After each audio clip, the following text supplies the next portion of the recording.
If you think you could never be vegan, you're in the right place.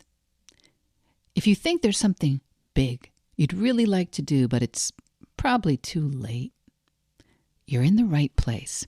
My name's Michelle Olander, and I think there has never been a more important time to move in a vegan direction.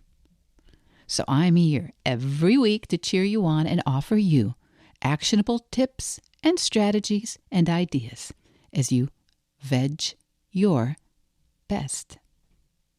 Episode 141, The Myth of Being Vegan.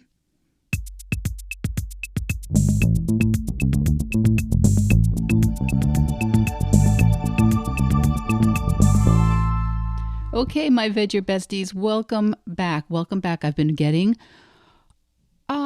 getting a lot of messages and questions from some of the folks who reached out to me over on Instagram and said they wanted to do some of the Veg Your Best coaching methods over email, it's a new thing that I've been doing as I try and develop an online course for the future.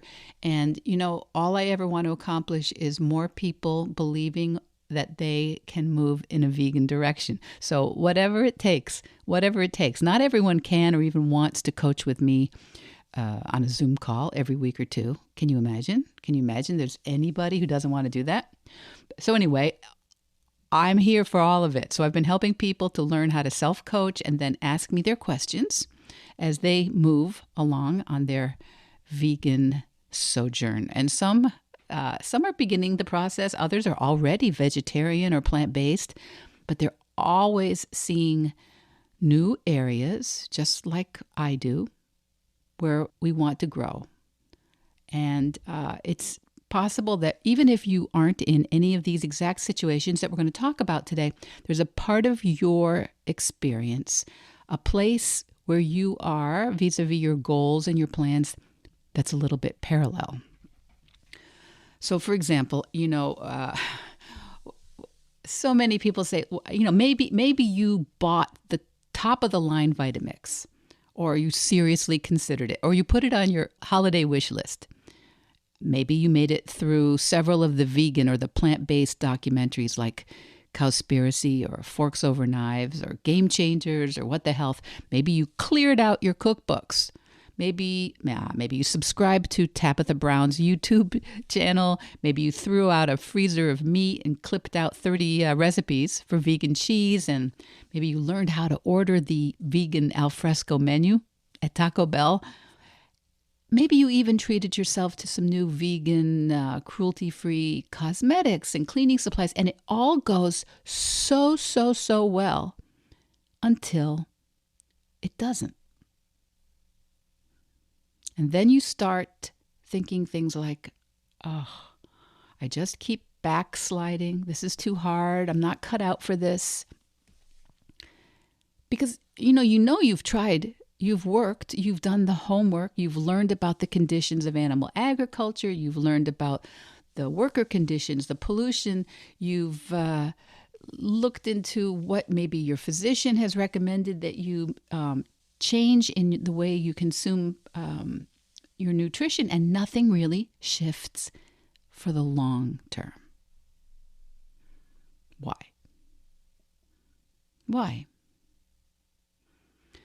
In my experience, as a coach, as a friend, as a human being, the answer is almost always hiding behind two tiny words: I am.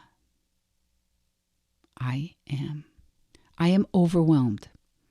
I'm undisciplined. I'm confused. I'm disorganized. I'm afraid of asking for things. I am someone who doesn't want to start a problem. I'm a starter. I'm not a finisher. I'm too old, unsupported. I'm bad at planning. I'm ADHD. I'm a foodie. I'm a dilettante. I'm not ready. I am. There is so much chatter going on in most of our brains. I am. And you know what I am?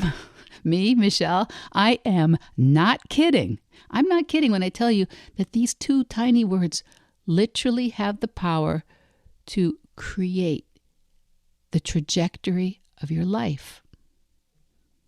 I am. So it's so important. It's so important to start today. The minute you hear me saying this, you've probably heard something like this in the past before. Remind yourself to stay so aware of when you are saying those words, I am. Even when you're alone or in the shower or saying them inside your head where no one else can hear it. I am. Start saying it right now. What do you usually say immediately after? I am so what? How do you tend to finish that sentence when you're, well, especially when you're struggling a little or a lot, or when you're dealing with something challenging and new? Because we all do it, but it is seriously much easier to see in other people, right? I'm sure you'd agree. Have you ever seen a young person say something like, I'm bad at math. I'm a klutz. I'm not really creative. I'm not popular. Well, as a coach, I see it constantly in adults who are just little kids in bigger bodies. And when I hear it, it breaks my heart. It breaks my heart just like when I hear a child say something like that. I am mediocre. I am a disappointment. I am, look for it this week. I'm going to ask you to look for it in yourself this week and catch yourself as soon as you can, because it is like a spell. It is like a brainwashing exercise. I am. So many of us were taught not to say, super powerfully self-aggrandizing things after the word I am. I am beautiful. I am fabulous. I am brilliant. I am hardworking. I am. A lot of us feel like, you know what? To be actually reasonable, to be socially acceptable, I need to pay attention more to where I need to do more work. I am. As you catch yourself saying I am and filling in the sentence with what's wrong with you, with what's limited about you, with what isn't suited in you to the situation you find yourself in. Maybe you're creating an I am sentence like, I'm always dropping the ball, or I am exhausted. I am overburdened. I am disappointed by where I find myself. I'm always doing everything myself. If that I am messaging is in the background, listen, no Vitamix, no cookbook, no smoothie, no plant-based meal plan, no tofu recipe, nothing is going to be able to overcompensate for an identity that you are conjuring with those thoughts. It's a simple, tiny shift, but a profound one. And once you start this practice of paying attention to your I am messaging, I think you're going to see you cannot efficiently and effectively act in a new way with an old identity. Not for long anyway. And that's why so many of my clients come to me, because they're throwing their hands up. They have made changes. Often they made them all on their own, but those changes didn't stick. And when they tell me about it, they look at that fact that they used to be vegan, or they used to be vegetarian, or they were choosing to limit or eliminate animal products in terms of their nutrition. They were doing it and they dropped it. And they tell me about it as if, look, see, this is evidence of what's wrong with me. When they tell the story of why they were able to not eat animal products for a while, or why maybe they were able to work on their business or their creative pursuit for a while, or why they were able to get their home organized or their kitchen put together, but it didn't stick. They fell off the wagon. It was too hard to maintain. There it is. There it is. See, the evidence, the I am evidence that, yep, I'm not good at change. I'm not disciplined. I'm in the wrong place. I'm just not someone who can be vegan. And sometimes this has happened, several times, maybe more. And they've started to say new things. Maybe you've started to say new things like, I don't know, I'm never really going to change. I'm probably never going to figure this out. I'm never going to get what I want. I'm never going to be who it is I thought I would be. I am. This process of coaching is where we clean up these I am thoughts bit by bit, and not by getting rid of them, not by just going, oh, no, I'm never going to say that again, but by noticing them, because most of the time we do not notice the trance we are putting ourselves in with our unconscious talk. By not letting that program just run unchecked, unmonitored, and unchallenged, we can make much bigger changes and do it in a much more compassionate way, not in a way of white knuckling and grinding through to be different. Instead, with coaching, we create a process, just a regular process of noticing and disarming any unhelpful I am thoughts. And it's really, it's as easy and as unremarkable, really, as, I think the classic example is brushing your teeth. Most of us get that we have to brush our teeth. Daily, at least, right? Multiple times a day. And not because we're bad people or weak people or disgusting, dirty people. We do it because it helps keep us fresh and clean and healthy. And it just takes a few minutes, a couple times a day. Same with coaching.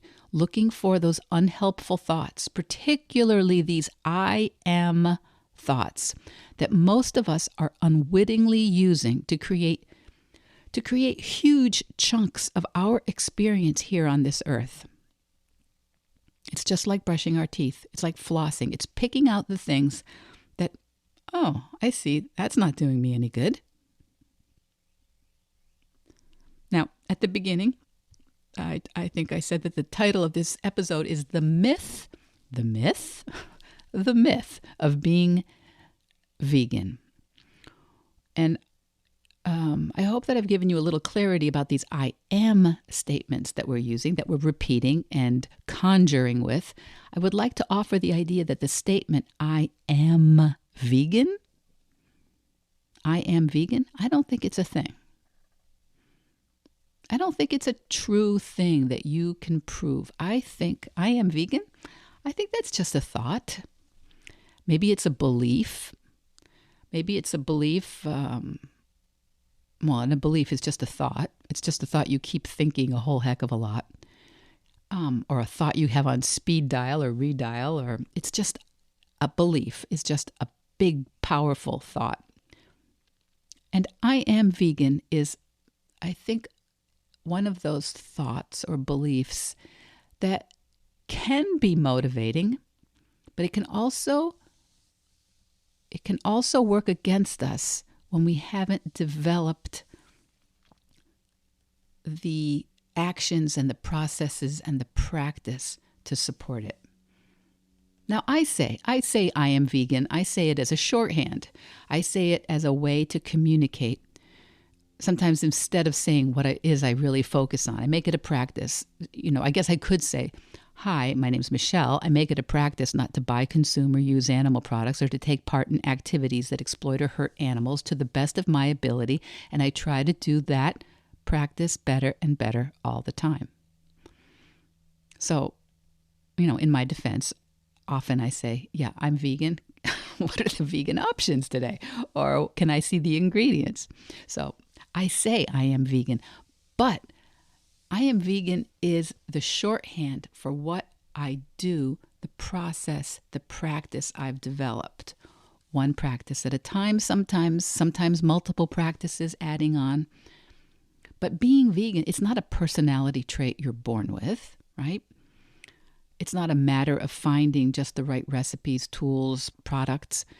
Being vegan doesn't mean you've got the correct book or the right app on your phone. Being vegan is just a habit. It's a practice. It's a repeated set of actions on at least a daily basis, often on an hourly or maybe a little less than hourly practice. It's a repeated set of actions you take as you go through your life and you go through your world. It's the decisions that you make. It's the choices you make as you interact with and encounter and work with and put the information that you have to the best of your ability into a busy, complicated, imperfect, and decidedly non-vegan world. And that's really good news. It's really good news. It means that being vegan is just a practice that you can continually learn and improve as long as you don't tell yourself that you can't. There's nothing wrong with you if you have wanted to limit or eliminate the consumption of animal products and you've had trouble. Nothing wrong with you. That is so normal. Too many of us are trying to be vegan instead of just concentrating on making the choices every day. It's like thinking something's wrong that you're not an author without writing, or thinking something's wrong that you're not a marathon runner, but you have really never put into practice a running plan. It's like thinking something's wrong with you, that your home's not organized, but you've never tried picking up the garbage or decluttering, or you haven't taken the steps. There's nothing wrong. My house is often disorganized, not because I have anything wrong with me, but because I've got a lot of things coming in and out of the house and people, and we have to do the daily maintenance. My teeth are often dirty, so I have to brush my teeth, not because anything's wrong with me, but because I eat and I have to brush my teeth 3 or more times a day.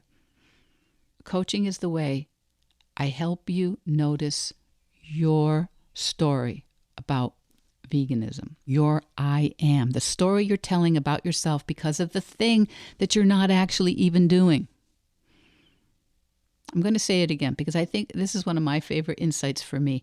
You may very well have a story about yourself based on something that you actually aren't even doing.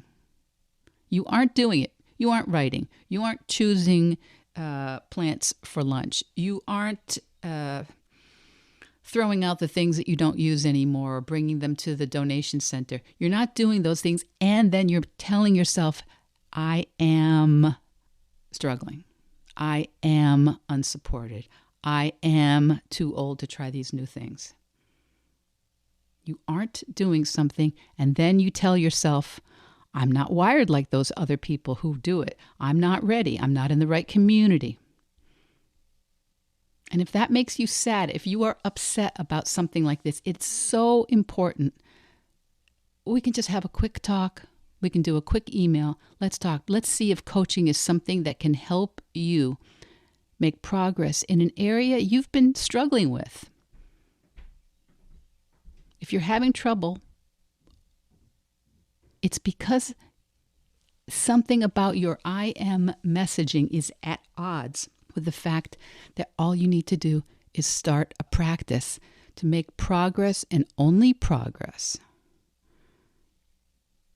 When you say I am vegan, there's no trophy. There's no badge that you get to pin on your jacket when you go out to dinner. That's just a story you tell yourself. I am vegan.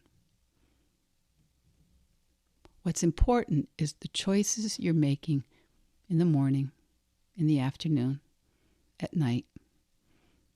That you learn from those choices, that you create a practice that supports the kind of person you want to be. There's no I am vegan. I think that's a complete myth. You're never done. It's actually good news. You can start now with the next decision you make. Just like brushing your teeth. You know you don't hit all the teeth and gums perfectly every single time you put toothpaste on your toothbrush, but you don't just give it up and say, oh my gosh, I guess I'm just not a toothbrusher. Okay? All right? So where are you maybe doing that, my veggie bestie? I know I do it with my writing. Oh my gosh, that's been such a thing. I keep thinking I should be done instead of thinking, oh no, I just need to write now. Where are you having trouble with taking some regular actions and just deciding that that's enough? You can break through all these problems in almost an instant by just concentrating on the next breath, the next choice, the next action. So let's talk right away. Let's talk right away so you can start making progress right away and start cleaning up any of those unhelpful I am statements in your life. For sure, I'm the same person. I am the same person as I was 10 years ago. But these days, I have a consistent practice of making vegan choices. And as I learn new and important ways of making those choices, I start to incorporate those choices. And I think learning to make vegan choices, to create a vegan practice, I think it's important. I think it's so important that it's why I show up here every single week.